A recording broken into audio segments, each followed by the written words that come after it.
how your psychology affects your physical body.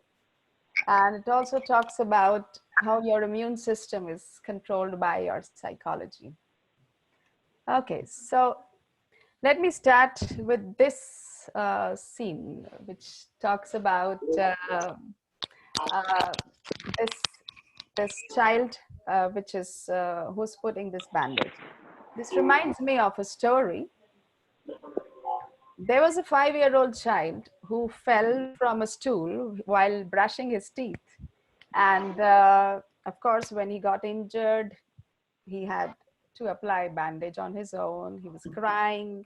He knew the importance of it, that he needs to put the bandage on. And then after putting the bandage, he started brushing his teeth again. Now, why am I talking about this? Is because as a child, right from the beginning to the end of life, we are given trainings about how to brush our teeth, how to take care of ourselves, how to, take care of our wounds. They could get infected. Even a 5-year-old child knows about it, right? But what about mental health? What about taking care of mind? What about the peace of mind, how to deal with emotional hygiene, mental hygiene, and dealing with emotions? So that's why, if excuse me, if it's possible for other speakers to be on mute, I would be happy to know. Yeah. So I'll go further. Something. Coming to the mystery of mind, right? Now, what is mind? Full of emotions and full of happenings, busy in watching and change of the scenes and its connection with so many entities all the time. So this is a complex thing, but Ayurveda puts it very beautifully and talks about its components, its types, and its functions in detail. So I'll start from the chapter of the mind, and then we'll go to the immune system, and finally go to the present situation of COVID-19. Now, according to Ayurveda, it's the private secretary of soul. This is what is defined in Ayurvedic texts. Why? Because it helps the soul. It connects with the soul, and it collects information from external faculties, which we call as sense organs, processes them like a CPU, presents the picture to the soul, and the decision of the soul is taken on the presented facts. So this is what is the entity of mind. Very, very important. That means if you see on the bottom, there are 4 entities: body, faculty, mind, and soul. Mind is the connecting link between senses and physical body on one side and soul on the other side. When we talk about its residence, like where does it stay, where is mind? So it's basically has 2 places. The brain acts as the office and heart acts as the residence, right? So whenever you want to think with peace of mind, whenever you want to take decisions with love and peace and, calm, it needs to be in the heart, right? Brain is only for the office kind of functions, right? This is what Ayurveda believes, that these are the 2 main places, although it's in every part, every cell of human body, because it's part of your consciousness. Now, the 3 attributes of mind, which are very well explained in Ayurveda, which actually control our psychology, the psychology of all of us. So Ayurveda believes that your mind is made of these 3 components, and we all have all 3 of them. So me, you, all the viewers, we have our minds with these 3 components. Depending on the dominance of which component do we have, our response to any stress is decided. For example, let me tell you just in this figure by the colors that you can see. Sattva is depicted by a white color, which talks about purity, right? Very, very pure. No flaws. Rajas is depicted by red color, which is full of activity and dynamism. And tamas is depicted by black color, which talks about dullness and inertia of the mind. Now, let me explain a little bit more for people who don't know about this concept, and then we'll go further. Since sattva, which is the purity of mind, it's characterized by lightness and consciousness. It's also depicted by pleasure, clarity of mind, completely free of negativity, full of positivity, and responsible for the perception of knowledge through proper mental functioning. That means if your sattva is intact, you are able to see the clear picture. You are able to think with peace of mind, take decisions in the right way. You are never misguided. You are having the clarity. You are at peace of mind and you are happy. You're a happy soul, like just like a baby, right? And when it comes to Rajas component of the mind, it talks about action, it talks about stimulation, it talks about activation of other components, talks about ego, desires, it talks about ambitions and fickleness and so many other things.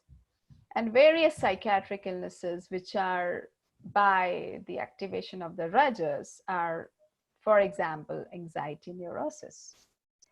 So according to Ayurveda, rajas is the component which makes you feel jealous, or which makes you feel having the ego, which makes you feel that yes, I'm the best, which makes you have the desires, the wishes, and the ambitions of life. That's also needed. And tamas is for the blockage of emotion. So if an emotion is blocked in you and you are not able to come out of it, and you just can't think beyond that, there is a repetition of that thought again and again and again. Suppose somebody hurt you and you are thinking about it all the time and you're not able to come out of it, the guilt, you're not able to come out of the wrong, the hurt or the feeling of hatred, false knowledge, and you're not able to see the clear picture, then that means your mind is occupied by tamas. Now, in the present scenario we talk about, during this COVID-19 unfortunate scenario we all are facing, the response to the stress varies. I'll take you back to sattva because it's purity of mind. So the decision has to be very clear, full of consciousness. So the response of a sattva person would be very peaceful, calm, and will take it, the precautions, will take it in a positive sense, thinking that, okay, this is kind of a detoxification of the nature and it's going to help us in some way. The future is not bad. The Rajas person's reaction in the situation, the Rajas dominant person reaction in the situation would be full of panic and agitation. Oh my God, what's going to happen? We will be someone who's going to watch the news every 10 minutes and get panic, would take extra care of everything and would be worried all the time, would be suffering from insomnia and anxiety neurosis. A tamasic dominant mind in this situation will react as if, because it's full of blockage of thoughts. So the reaction of a tamasic individual would be dull and full of depression, and he will not be able to react in a good way.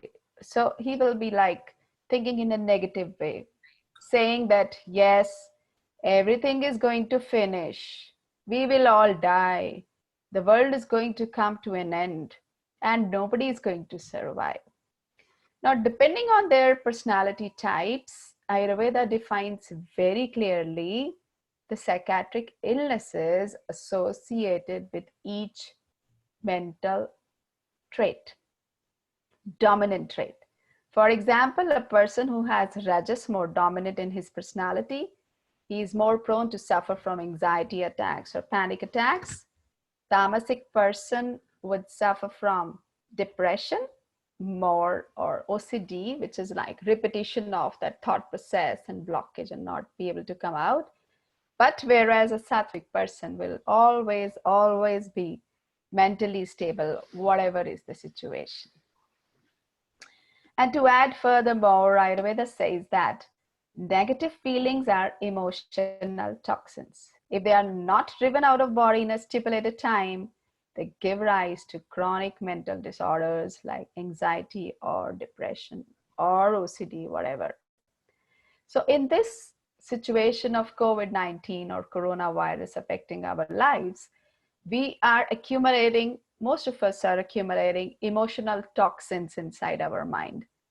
The emotional toxin of fear, of anxiety, of restlessness, of insecurity, of sadness, of grief, of loneliness. And these all could be resulting into very bad shape. But you know what? Ayurveda talks about mental hygiene. Very important part of Ayurvedic psychiatry is emotional and mental hygiene. You know what? I personally feel this should be taught at school levels to the children and college levels, and in every day-to-day house. Every person should be knowing what Charaka has talked about good conduct, which he calls as Sadavrit, about suppression of the negative thoughts like ego, jealousy, hatred, fear, anxiety, and what it talks about moral ethics. So a person who's following the moral ethics, a person who's having good conduct towards society, towards his neighbors, towards community, towards his parents, his family, who has some responsibility and who's following some moral ethics of helping others and having gratitude and having thankfulness, would never ever suffer from any psychiatric illness. So, very important part of life. And today we'll talk about how to clean your mind and how to remain healthy, right? So I want to repeat this thing again. Like, we are all the time worried about having junk food. We say, no, this food is bad. This French fries are not good. This is a wrong combination. As Ayurveda students, we know, and as listeners also may be knowing. We are worried very much about wrong food and ill effects of the body, but what about negative emotions? Because negative emotions, they cause ill effects to the mind, which is permanent damage to the mind sometimes. And that's why to change the mind, we must change what we feed it with. You need to feed the mind with the right emotion. If you're feeding your mind with the wrong emotion, the mind is going to accumulate the toxins forever inside. Now, how to then detox the mind? Very simple, very simple. Number one, say no to junk emotions. Now, junk emotions are not coming from the emotions after eating a hamburger. It's about wrong negative thinking, having insecurity. If you are able to block the chapter of negative thinking, you are actually detoxifying your mind. If you're not able to do that, there is a next step of nourishing buddhi. That means the intellect can be nourished by learning new things, by being in the company of sages or good people or intelligent people who can give you wisdom, and staying away from negative news, staying away from negative discussions, staying away from gossips, whichever puts your mind with negativity. And suppose you are sad and you are totally full of those negativity, you should be able to let them flow out at proper time. No, don't accumulate, otherwise it will be a stress to handle those emotions too. Now, when we talk about immune system, Ayurveda says a lot about it in its Charaka Samhita, Sushruta Samhita, Ashtanga Hridayam, everywhere. And it says that immunity can be very much correlated to the concept of ojas.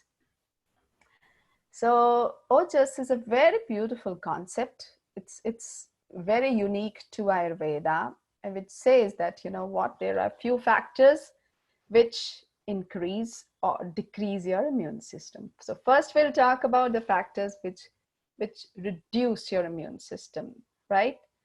Number one is stress, which is either self-created, which is mostly self-created, or by the life events. Then due to worry, anxiety, anger, jealousy, and excessive pride, disconnection from the heart and the energy of love and compassion, because of shock and trauma, some negative news in the family, overexertion, overdoing of anything, and exposure to extremes of anything. Then having no rest, late night waking up, insomnia further reduces the power of the immune system, everybody knows. Excessive travel because of increasing the vata dosha, multitasking and excessive use of technology, too much of dieting causing improper nutrition and malnutrition, excessive sexual indulgence, and eating unwholesome foods, incompatible foods, processed and junk foods, smoking, excessive alcohol, everybody knows, addictions, and recreational drugs. So these are all factors which I have tried to put in one slide, which can reduce or hamper your immune system in a very bad way. We are always talking about wrong foods, but if you look at the slide, there are so many points which refer to your psychological health, which is directly impacting your immune system. Now, let's talk about something good, which are the practices which increase the ojas or the prana shakti or the immune system. Number one is salute the nature. Follow the rhythm of the nature. Honor the solar and the lunar rhythms. So awaken with the nature and sleep with the nature, and follow dinacharya and ritucharya. Number two is nourishing the heart with love, with real happiness, with contentment in our life. And following the principles of dinacharya and ritucharya, having nutrition from organic, cooked, vegetarian or plant-based food, which is not overly spiced. So it should be spiced, but not overly spiced.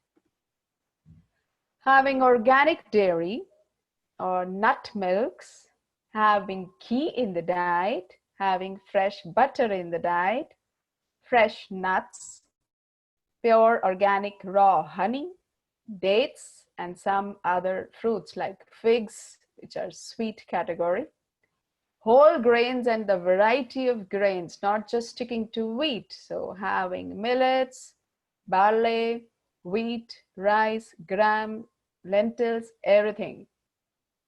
Fresh sweet fruits and fresh vegetables, and managing sexual energy in accordance to the seasons and one's constitution. That also Ayurveda talks about wonderfully, right?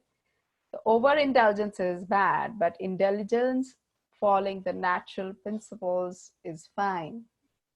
And above all, taking some rasayana, that means some herbal preparations or some formulations after talking to your doctor or practitioner, according to your prakriti, taking some tonic drinks, herbs like shatavari, ashwagandha, bala, brahmi, or in this era of COVID-19, Chyawanprash should be a good tonic for increasing the immune system.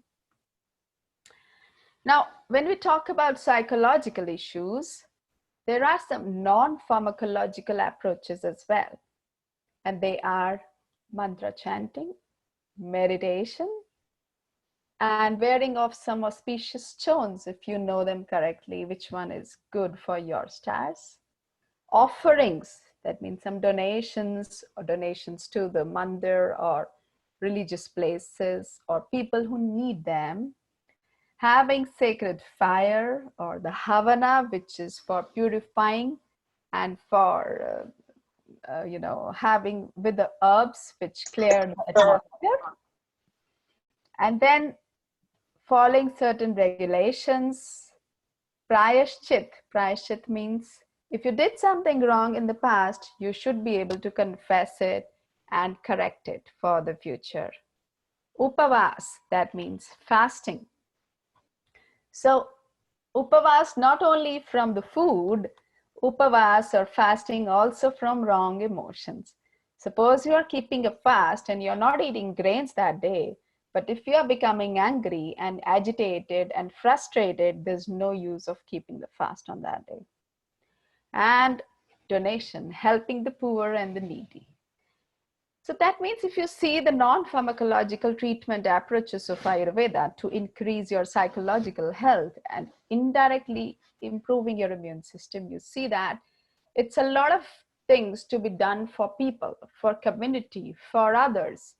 So because one, you know why?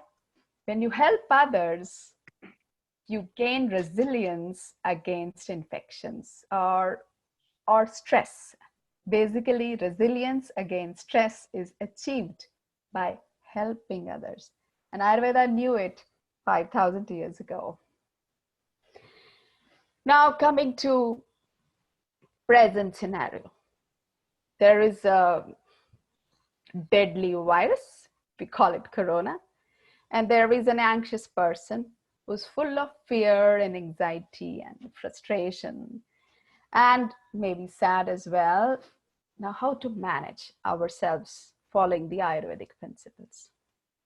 When I think about this topic, I am reminded of this girl. Now, you can see this girl. I want to narrate a story in this regard, right? And the story is, there was a boy, who gave a bicycle to the girl for one day, saying that I will take this bike away after one day.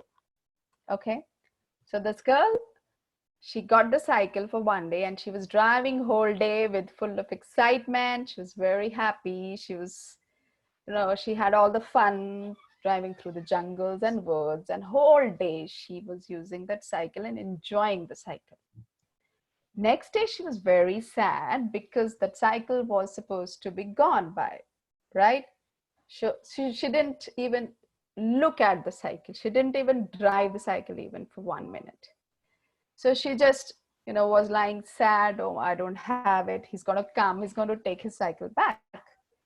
Now, 1 day, 2 days, 3 days, 4 days, 5 days, the boy didn't come back to take his cycle. But the girl didn't touch the cycle too because she was afraid of losing it. She was sad even at the thought of it that she's going to lose it. I am able to connect the emotion of this girl with the situation now with the people. You know why? People are not able to enjoy the present scenario. Like, whatever is there, just be calm and quiet and be happy in that. Why to be afraid, and why thinking of future? Oh, we are going to lose this and lose that and not able to enjoy the present. Why not enjoy every moment? And she should have ridden the bicycle even on other days when the boy was not supposed to come. So let's do, this is something, this gives a lesson to me. This story gives a very big lesson that I would live my life, each moment of my life to the end. Whatever is going to happen, let it happen. I'm not going to worry about what they say or what the news channels say about what's going to happen.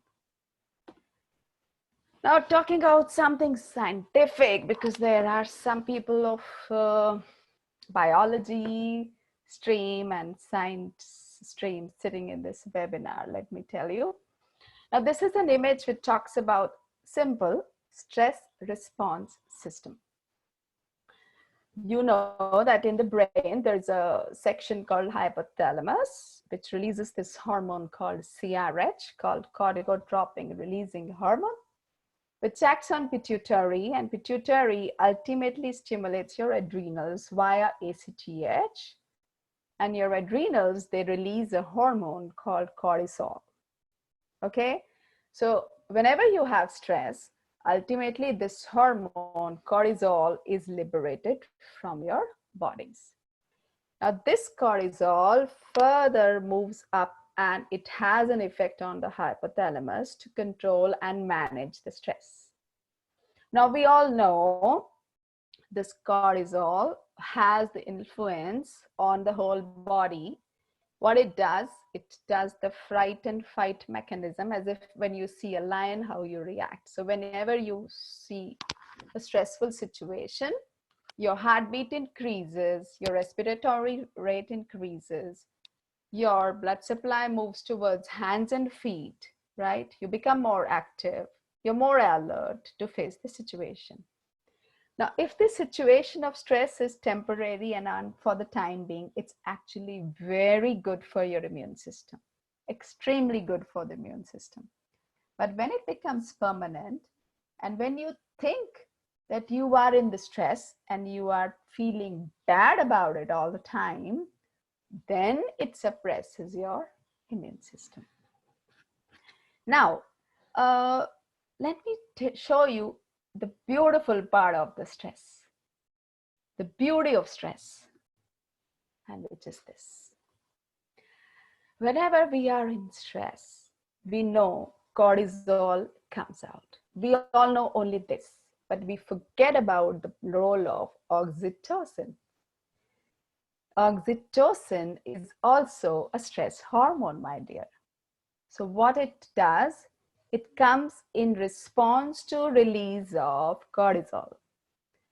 Now, we all know if it's beautifully known as a cuddling hormone or a hug hormone, which actually connects you with people, which actually makes you aware that you should reach out to society, to your loved ones. You want to talk, you want to share, you want to, hug them. You want to talk about what you are all going through. And that's why in this situation, we need to connect more. We need to connect more with our people, our family, through FaceTime, through video chats, through WhatsApp, through whatever is possible, even if they are far. We need to help them. We need to think about them. And that's why this is the beauty of stress, which I like the most. And you know what? Oxytocin makes you strong to face the stress. And if you know the stress is there to make you strong, you don't hate it anymore. You start living with it in a good way. And, you start accepting it, and your body response is entirely changed. So this is the most important slide of my presentation today, I would say, which says that when you change your mind about stress, you can change the body's response to stress. So that means if you take it in a positive way and you know how to manage your life with that, there's no one in the world who can make you crazy, even if there are lakhs and lakhs of deaths reported every 10 minutes in the news channels.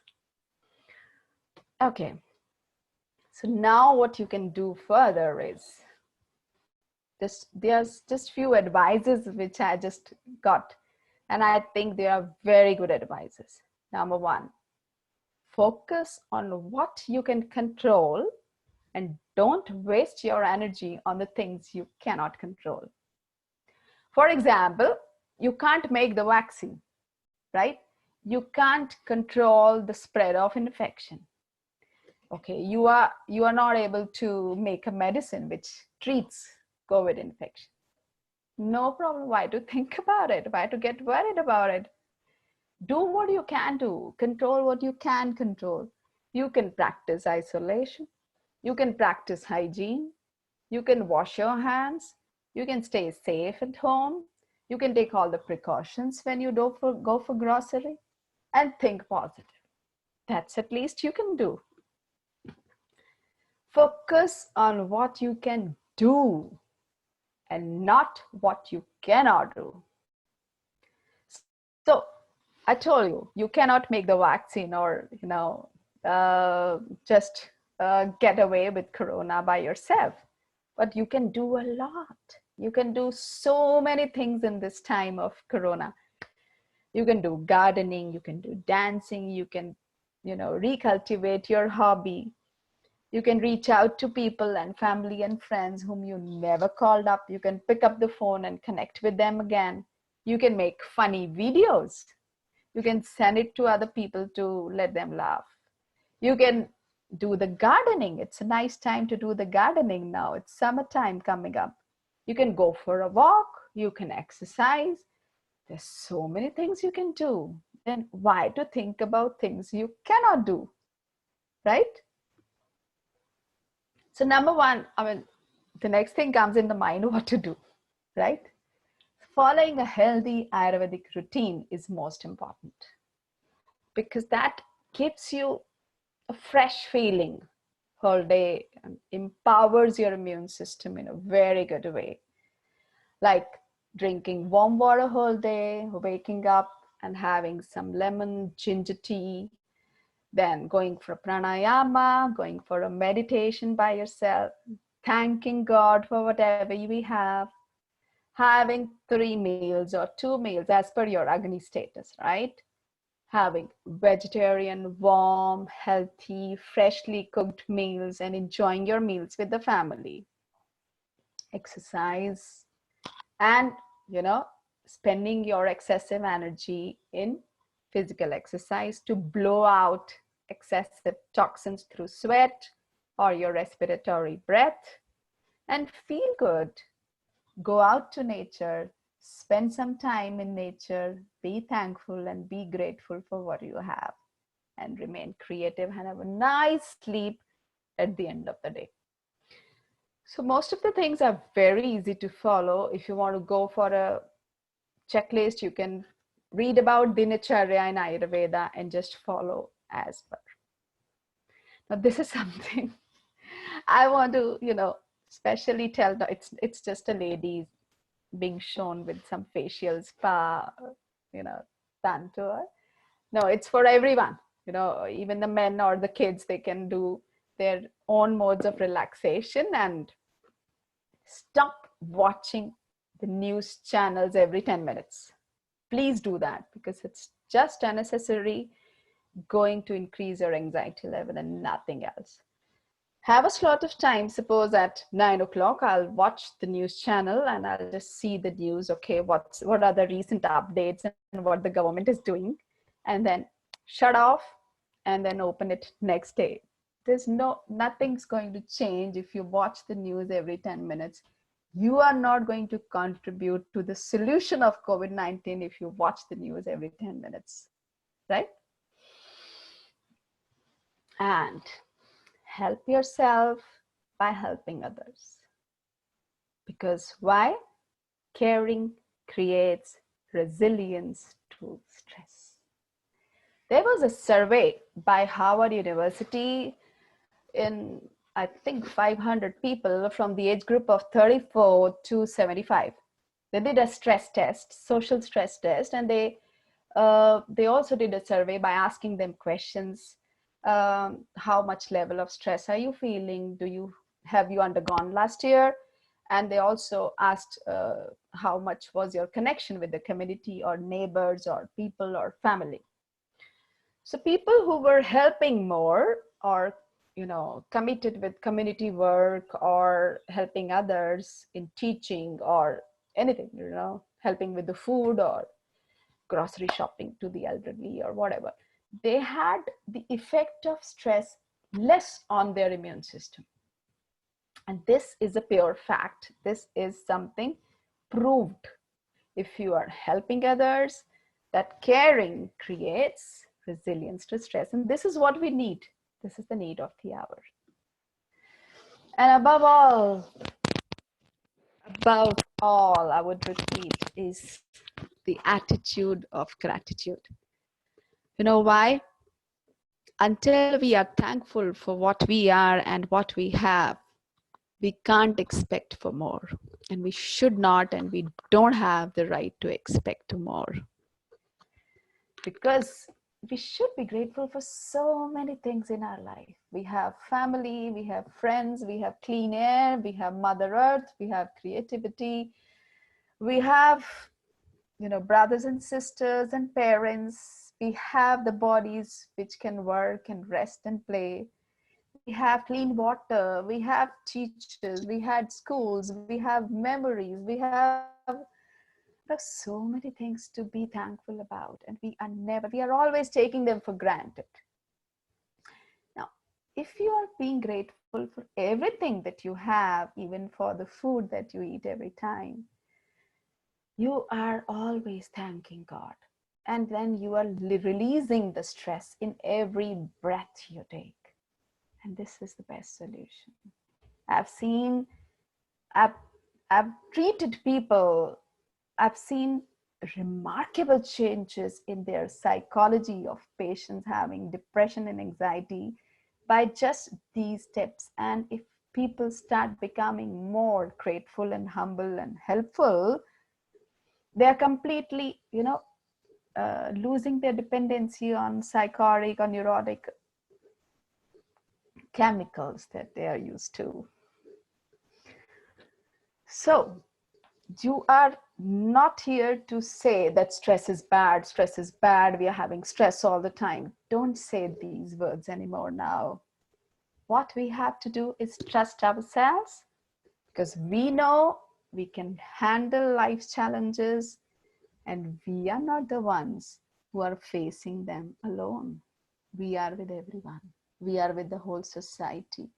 So make your mind stronger by thinking like this, and by thinking of the fact that stress is actually good for your body if you're prepared and you know how to handle it.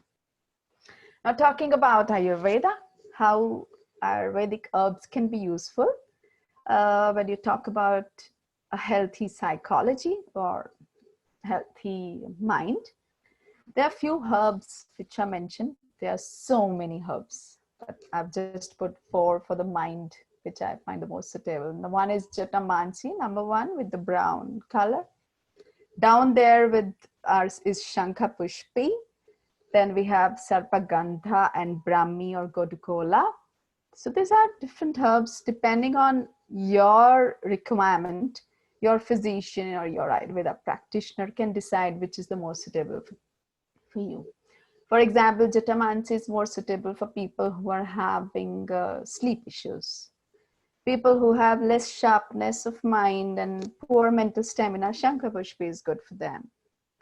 People who have, again, sleep issues with blood pressure, then Sarpagandha is good for them, right? So the choice depends on your prakriti and the problems that you're suffering from, which herb is to be selected. They are excellent. They can replace all those psychotic formulations, the chemical toxins that the doctors are prescribing for beating anxiety or other issues. Now comes the role of meditation. I don't have words to say anything about it. I just can't tell you how many benefits do you have with meditation. Not just affecting your physical body by regulating your blood pressure, your heartbeat, your autonomic nervous system, also your immune system. It also reduces pain. It reduces inflammation. It reduces the infection rate. It reduces your response to stress, and it connects you better with your, people. So relationships get improved. Anger, agitation, anxiety are reduced. You become a better human being. So if you don't know how to do that, you can learn online, you can attend webinars, you can take the help of YouTube and technology and start learning. And please, now people have ample time. They can do that. They don't have this thing to say, oh, I don't have time to meditate. This should be part of your routine. It should not be anything extra which needs to be done as a work, right? Now, above all, there are, of course, detox procedures which do wonders for psychiatric issues or poor immune system issues affecting the psychology of the person. And so we know all about Abhyanga. Then putting ghee in the nostrils does wonders. It makes you go to sleep better, and it nourishes your brain and mind, because brain is also the office of the mind, as I told you, as per Ayurveda. So there's Nasyam, you can see in the picture, and there's a wonderful procedure called Shirodhara. Maybe nowadays most of the Panchakarma centers are shut down, but they will open. And you can do what you can do to yourself. You can at least do the massages, self-massage or cross-massage with your partner. You can put ghee in your nostrils. You can do a head massage by yourself. This will really, really help you in one or the other way. Okay. And now comes some useful tips I give to my patients who suffer from anxiety or sleeplessness or stress issues. Number one is the massage. Just magic. I mean, everybody wants and loves this, and having it, sharing with your family makes the relationship even stronger. Putting ghee in the nostrils and in the belly button, right? And then, massaging your belly in clockwise direction so that it gets absorbed better. Taking shower before going to bed, massaging feet with warm coconut oil, having lavender tea, chamomile tea, or valerian tea in the evening, having hot milk with nutmeg powder or curcuma. And if you're not able to sleep even after doing this, following the Yoga Nidra protocol as per yoga advisory. So, there's a protocol of Yoga Nidra which makes you sleep better, which gives you the command to sleep better by, releasing your stress and relaxing your body from your toe to your head in a gradual, stepwise manner. And that helps people, and they are able to stop with their sleep medications completely with the help of Ayurveda by following these simple tips. So ultimately, what I have to say is our life is shaped by our mind. It's not me, it's by the Gautam Buddha who said it. And so we become what we think. So please don't let yourself be swayed away by stress, but take it positively, in a good way, in a healthy way, because you are what you think. If you take the things in a positive way, you become positive and you become an example for others. If you can't help it. Thank you very much, all of you. And this is all about me. And you can contact me further. I'm running a Panchakarma center in a wellness center in Mississauga called Gayatri Ayurveda Natural Wellness Center. And that's my email ID and my website. And 20 years of experience. I'm handling the center with my husband, Dr. Kalia. And if you have any questions, you can call me even after the webinar is over. Now I'm ready for the questions. Okay? Thank you. Thank you very much. Thank you very much for that wonderful presentation, Dr. Gayatri.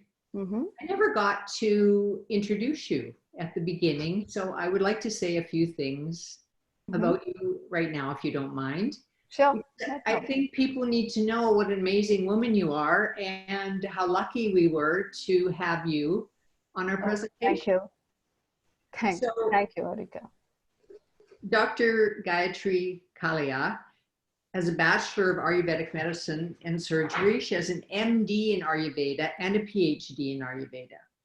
So can you imagine how lucky you are, how few Canadians we have that have those kinds of credentials to be able to come and talk to us at the Ayurvedic Association of Canada, and she lives in Canada. We've had a few speakers who live in the US, but here's an amazingly qualified woman who lives in Canada for us. She's been practicing Ayurveda for 20 years and is a specialist in Panchakarma. And she's been a visiting professor at the European Institute of Scientific Research in Ayurveda. She's an author and reviewer of research articles for the Journal of Ayurveda and Integrative Medicine. And the credentials, there's more of them, but that's a pretty good basic rundown on this amazing woman. So I would like to thank you very much for coming and speaking to us. Thank you. Thank you very much, Erika. Oh, you're very welcome. I'm really thankful, and thanks for the kind words you said. Thank you very much. You're very welcome. I appreciate that. So we do have time for a few questions. Yeah, I'm ready. If anybody would like to ask a question, please just unmute yourself and then ask your question and mute yourself again. And please make it relative to our webinar. Yeah, most welcome.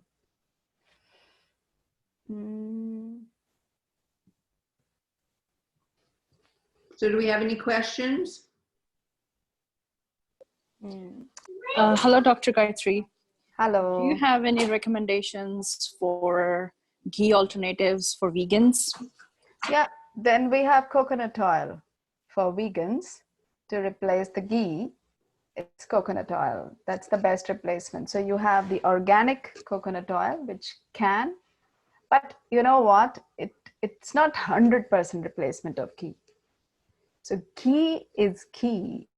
And in some, like when it comes to the medhya properties, medhya means,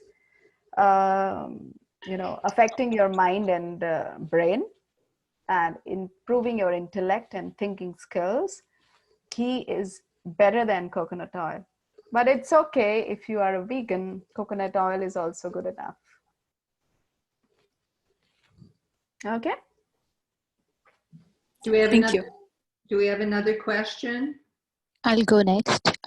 So with respect to the picture that you showed for daily routine according to the Ayurveda, you had some sleeping postures based on Vata, Pitta and Kapha. Can you please explain a little bit more about that? Okay.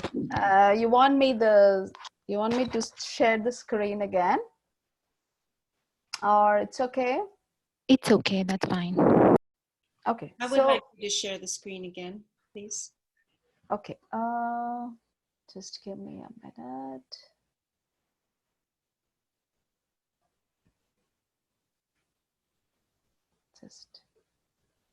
There's many people saying thank you, and I'd like to let you know, we have people not only from Canada and the US, but we have someone on from Mexico.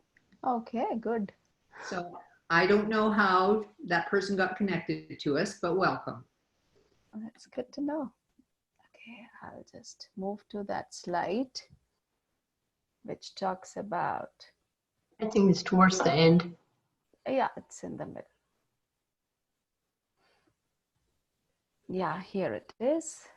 And I'll just see. If you can see down there, the Vata persons, as per Ayurveda, because they're all the time very active, hyperactive. It's advisable for them to lie on their back. So straight on their back as much as possible. They can fold their legs if they want, but it's better for them to sleep straight because they're over motile. Then for a Pitta person, it's advisable to sleep on the right. And for a Kapha person, and for people who have low Agni, not only for Kapha persons, but even for persons who have low Agni, they should sleep on their left. This is advisable. Okay, so you can see the slide which mentions the same. Okay, thank you. Thank you. And do we have another question? I was wondering if you could just explain that a little bit more physiologically, why those positions work.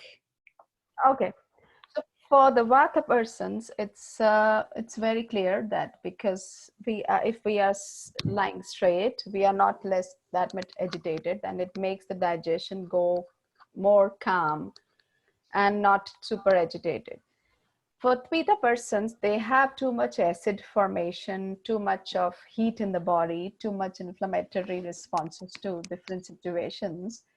And that could come, some people, as you must have seen in the regular practice, people who have acid issues, sometimes it comes to their mouth or neck, and they have heartburn, and they suffer from regurgitation, acid regurgitation, right? So when they have acid regurgitation, it's because they are usually either lying straight or they are lying on their left. When you lie on your right, the direction through which the acid could go up is obliterated, and it doesn't come up, it goes down better. And in Kapha people, we need to concentrate and let the acid work more for more time. So it has to be more on the left side. So when you lie on your left, and if your Agni is low and your digestion power is slow, it's always recommended to stay on the left, lie on your left, because then in that case, it is in the sequence of the order of the direction of the organs. Like you have the curve of the stomach from the cardiac notch of the upper sphincter, then towards the left, then towards the right, this way. And that follows exactly the anatomy of digestion, right? That's why it is so. So if you have overly acid production, then stay on their right, then the acid production is little bit decreased. When you are on the right, then it's optimum on your left, right? This is the reason. Thank you. Thank you. Thank you. We have time for 2 more questions.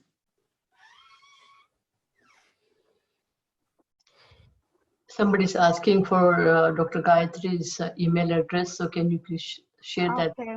The last. Yeah, sure. I'll share the screen again. It's okay. We'll go further. Even if one of the persons whom I'm talking to is getting benefit by this webinar, I'll be really thankful to God for letting me be here. So this is my email ID. It's info@gayatriayurveda.ca. Okay. Thank you. I'm available for online consultations these days. I'm not working from the clinic right now, but I'm accepting telephonic and WhatsApp video calls for consultations, and then I'm able to post the supplements. We have our own company, Gayatri Ayurveda Wellness Center. We make our own products as well now, which we are able to post. And I'm always happy to help you with the dietary guidelines or tips if you need anything. Thank you. Any other question? There's someone who's asking for the 4 herbs for the healthy mind, which is slide 34. The one where you had the Jatamanshi and the Pushpi. Yeah. I've shown only 4, but there are many, right? If you want to ask me specifically, that would be better. What issues you have, I can tell you. Like Jatamansi, the first herb is for the sleep. Brahmi is more for improving your cognitive skills, your memory, your sharpness of mind, your understanding, analytical power. So that Brahmi is very good. For the kids who are not very sharp at learning, Shankhapushpi is the best. Shankhapushpi is very good for depression as well. And with St. John's wort, which is a Western herb, Shankhapushpi together with St. John's wort is too good. I've seen wonderful results with this combination. And Sarpagandha works very well for sleep and high blood pressure too. So I've just given a few examples. There is Guduchi, there is Muleti, there are so many others, right? Guduchi helps you with the immune system directly. I'm not showing in the picture right now in the slideshow, but it's so good. Guduchi is so good for your immune system. Also as a Medhya Rasayana by Charaka. Okay. Could you shut down your slideshow, please, Dr. Gayatri? That was the end of the questions. Okay. So, stop sharing. Yes. There you go. So, Neelam, would you like to end our webinar? Thank you, Dr. Gayatri, for taking time and sharing your specialty. You know, we have always enjoyed your expertise on mental health. Thank you. Thank you And so much. everyone really enjoyed, and I wanted to thank all the participants for joining our webinar and continued support. I see a lot of familiar faces again for our third or fourth webinar. We are looking forward to see you again next Thursday for another webinar, the same Thursday evening, same time and same place. And we thank again Dr. Gayatri, and Thank you. And we want all our participants to support Ayurvedic Association, and please become a member in any capacity you have, so that we can bring more of these webinars on a continuous basis. And we will still have about 4 or 5 more already in pipeline. So please continue to support us, and we will be hosting also these webinars on AAC website very soon. And all these things, they take financial resources. So we need your financial support by becoming a member. Thank you very much. Namaste, everybody. Namaste. Namaste. Good night. Good night. See you next Thursday. Thank you. Bye, everybody. Thank you. Take care. Bye-bye. Namaste. Nice. Hi, Bye. Sonia.